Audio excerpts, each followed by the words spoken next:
point focus, LCD screen, actually 2.7 to be exact, and a number of creative filters where you can apply unique effects. You can also create cinematic movies of 1080 pixels, use the wireless function, or what we can call Wi-Fi Direct, and a number of other features. You get a charger for the battery with it because it comes within the box of the things that you get, and I think that's about it. So it has been quite an interesting camera to use. One of the big ones out there, because the one I had before was quite small, so I kind of had to upgrade to this one, and I'm finding it quite nice. When you take still images, they look really nice. The videos, they might require you to have a bigger SD card or any other options for storage so that it does not stop, because it has that auto stop function where when you're recording something very big, it will stop by itself, and that is quite of one lower end to this camera, but otherwise it's actually very interesting. The flash is really bright and good, so if you're not in any hurry to mount another flash, or if you don't work in dark environments, you will not need to get a flash mounted. But if you're going to be recording or taking pictures at night, then I think mounting a flash will also be okay according to what you need.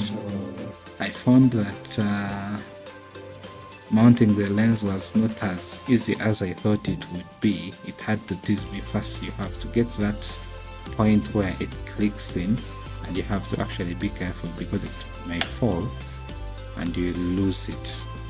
So it does not have a conventional on button like the old cameras did. This time around you have to actually flip the switch to any other mode. It can be program, it can be auto, it can be the different ones like I'm going to show you here. And then you actually have to use the lens, or choose or switch between the lens or the LCD screen to see what you're actually shooting.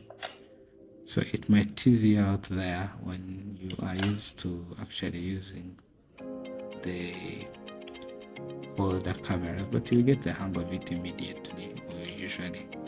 So there are other different modes of manual, then AV, then TV, then program, then the auto function as well, then the CA, the portrait, landscape, close-up, then the function for sports and food, and the other different functions. I think a number of cameras these days come with those, so you don't have to actually get shocked at what this comes with. You have seen this around somewhere. When you are using this camera, it will feel like it is way up there in the price, and yet it's actually very budget friendly. So to use the Wi-Fi function, you're going to switch on the camera, and then you go to the menu button. So you're going to use the arrow keys until you go to the Wi-Fi, the number of all those icons. You go to the Wi-Fi, and then make sure you enable the function, and then after you have enabled the function, you click down and you go to Wi-Fi function, and you see an icon of the phone which you'll select, and then you go ahead and press set. In the middle there is a button that has the word set, then you choose connect, and then it will ask you connect to device. You say okay, and then it will bring up the Wi-Fi. So the Wi-Fi, as the name of the camera now, on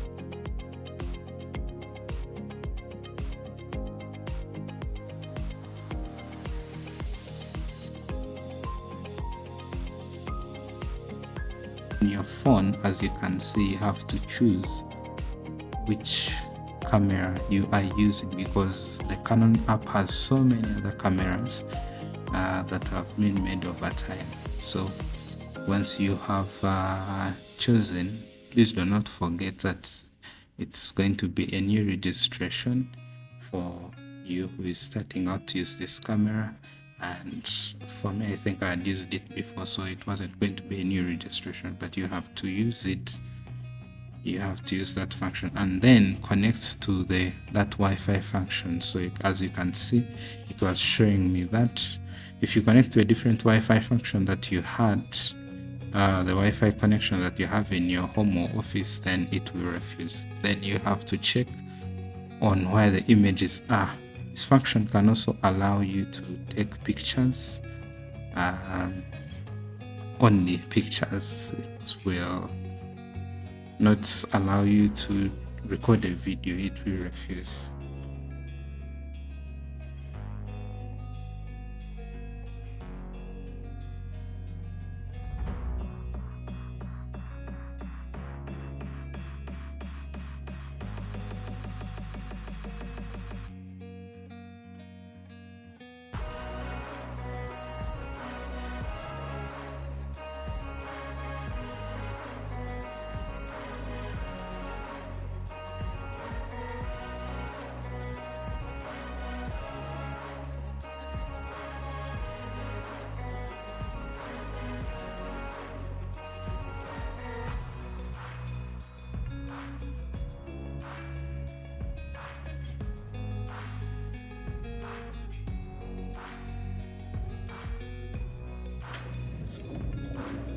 So I think I'm done. So I'll disconnect here and then go back. So we have the zoom modes here: 18, 24, 35, and then 55. So you will choose which one. This is the longest, and then this is the shortest. This is the normal.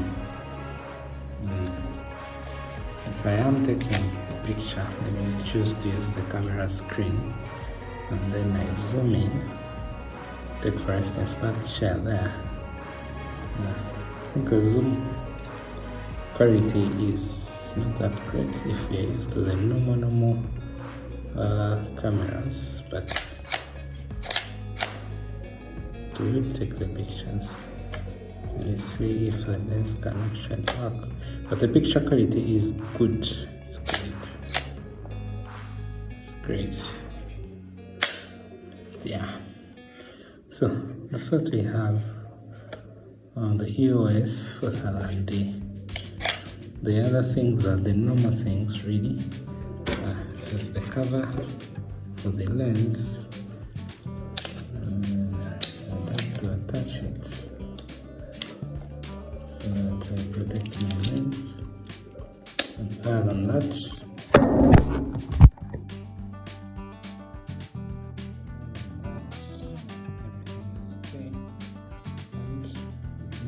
here. The other parts are for accessing your card. It's pretty easy, really. Pick the battery. This is how it looks.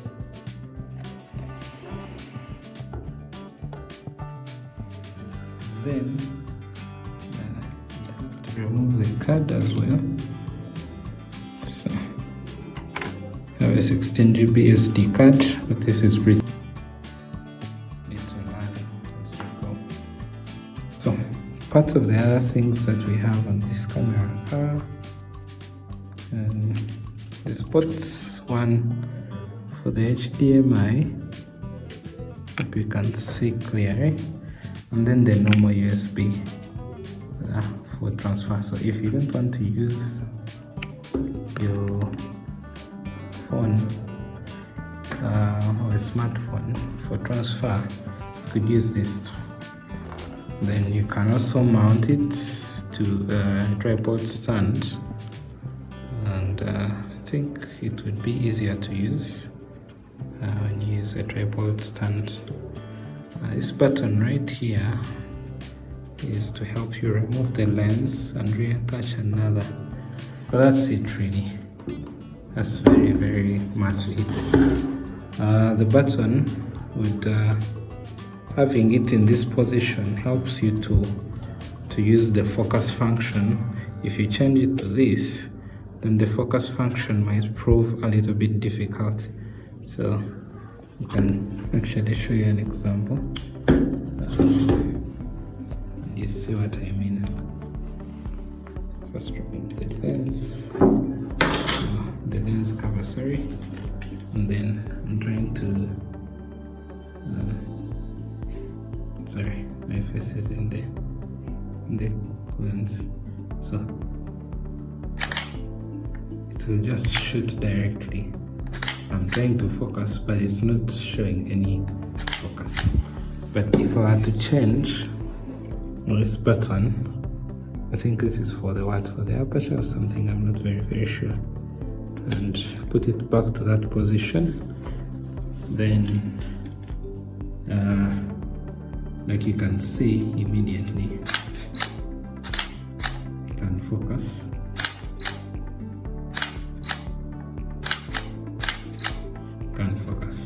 This button right here will help you during recording, but also to change the mode. If you want to use the lens with your eye, then and stop using the LCD screen, change like that. So if I were to use